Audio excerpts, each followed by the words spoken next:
When I reflect on my very long 31 years here on Earth, I realize I've been a planner since inception.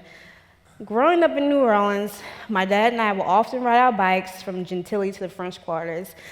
Interesting thing, I told my mom about this, and she is completely pissed about this. This is like the pre-helmet days. By high school, I begged my parents to allow me to catch the bus from the Ninth Ward to the Garden District. All the cool kids were taking public transportation, so I wanted to be a part of that. It took us 2 buses and a streetcar to get to school, but I loved it. I love being a tourist in my city. We spent our weekends at the Riverwalk, the lakefront, and the Garden District in Uptown. I think about my neighborhood. We had sidewalks, corner stores, and parks. Everything we needed was a block or so away. So it sounds pretty perfect, right? Well, subtract the flooding. As many of you know, New Orleans is below sea level. Then there's the fact that my neighborhood was built on a former landfill that was not cleaned properly. So Google Agriculture Street landfill, but do it on your own time. I don't plan on being up here too long. I'm carrying a bit of a load with me today. Then there's the fact that crime may be an issue too, but let's not get into details about that.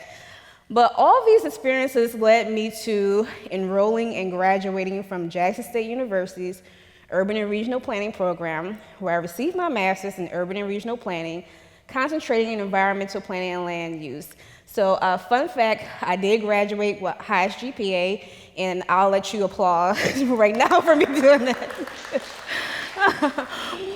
Shortly after, I got the opportunity to work in economic development. So like many bright-eyed and bushy-tailed graduates, I wanted to change the world, or the city at least. But that's not how things really work, particularly when one is entry-level, drowning in bureaucracy and red tape, not to mention the glacial pace in which government usually moves, right? But I did get the opportunity to be a part of all these groups and social networks and these committees filled with Jackson's creative class. So it consisted of other economic development experts, small business owners, entrepreneurs, all pouring their minds, resources, experiences, and signing up for the long-term commitment necessary to create an environment where entrepreneurs could thrive. So this may be through webinars, seminars, networking events, providing financial capital, mentoring, co-working spaces, all in hopes of increasing entrepreneurship, community and economic development, creating jobs, retaining the thousands of college students Jackson has, stabilizing communities, thereby improving the quality of life here. This is what we call an entrepreneurial ecosystem, and it's awesome being a part of it. You know, it made me really feel like I found my place here in Jackson, but I never thought I would personally benefit from it. For 2 years in a row, I saw presentations from Innovate Mississippi about Start Weekend at 1 Million Cups when I'm one of the organizers. That second year, I told my husband we have to pitch tiny homes. He's equally passionate about planning, and he's obsessed with tiny homes. So we acquired the student discount code and bought our tickets. I am a student, by the way. I don't want you guys to think I'm unethical or anything. But shortly after us buying these tickets, I found out a friend of mine was throwing a party. So I was super excited about that. She was gonna have pizza and booze. So I'm like, well, what do I do? And then shortly after that, I found out the theme for 2016 was technology, innovation, education. So tiny homes really doesn't fit into that category. So I told my husband, let's still go, let's pitch. We'll probably lose, and we can go get pizza, right? But out of over 40 pitches, 7 were selected, and we were one of them, right? So we recruited additional members, and we spent the next 54 hours that weekend crafting our presentation, our business model, refining our pitch, and going around Jackson asking individuals about their interest in tiny homes. I was super tired. I wanted to quit.